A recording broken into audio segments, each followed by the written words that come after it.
Okay, so starting off, I'm gonna name the ingredients that you're gonna need.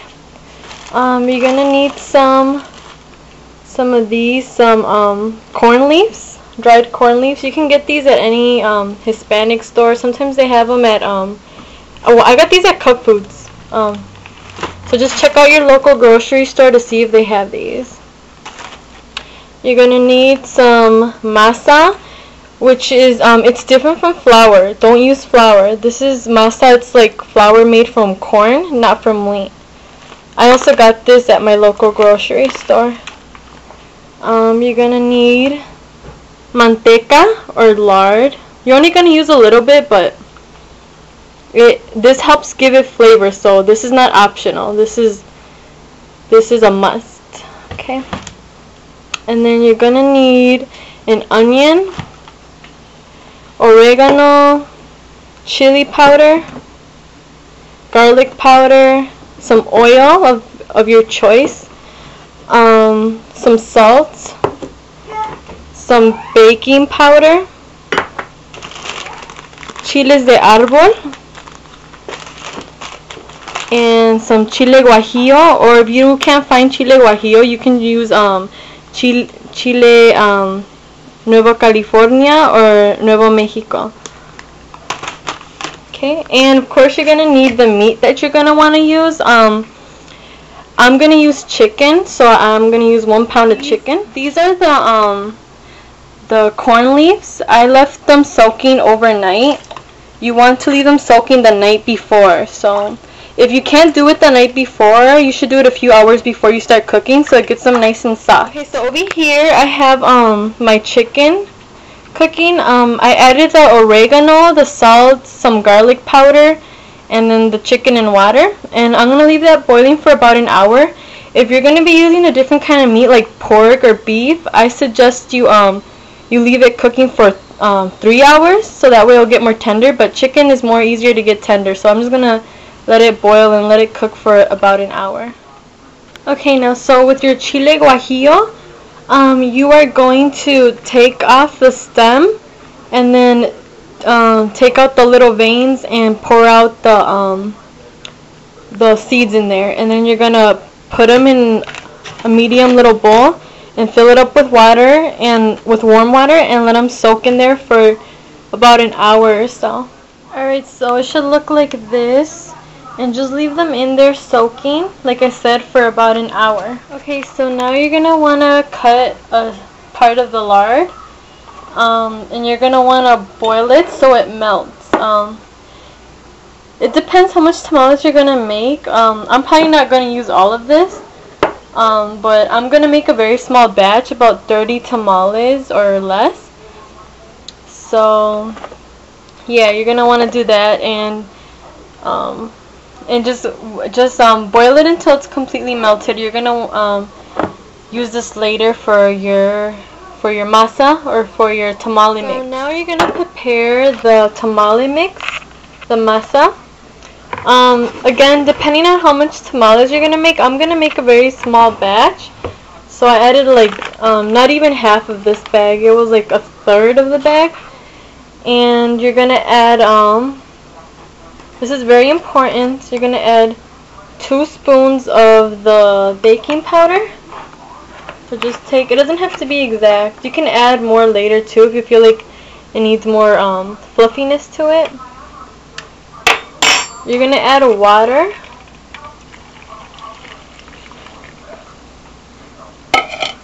You're going to add some chili powder for color.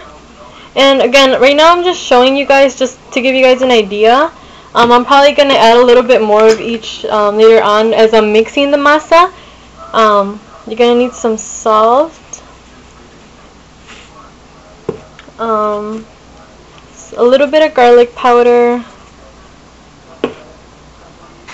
and now it's alright, so my lard is all the way melted now, so I'm going to add this to my masa mix too. Alright, so I'm not going to add all of this, I'm going to add just half of it. And then I'll taste it after I mix it to see if it needs any more.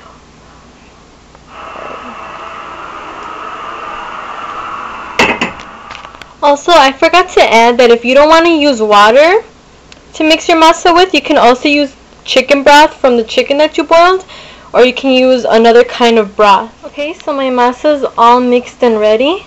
Should kind of have a goopy texture to it, not too soft, but you know, like firm enough so it's like hard when you mix it.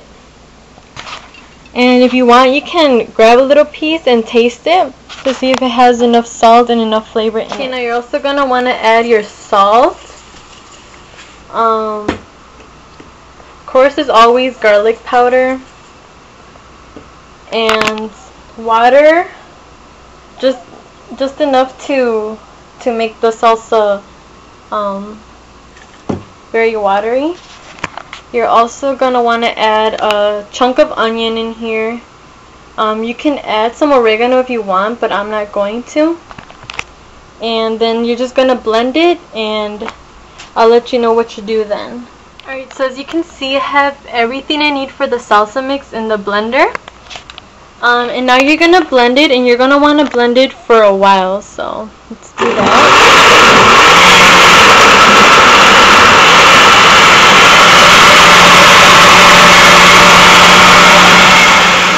The salsa should look like. I left it blending for quite a while, about 5 minutes or more on high power, and it should be very it should be like this. It shouldn't be chunky at all. It should just be very watery, and if you want, you can taste it to taste the spiciness.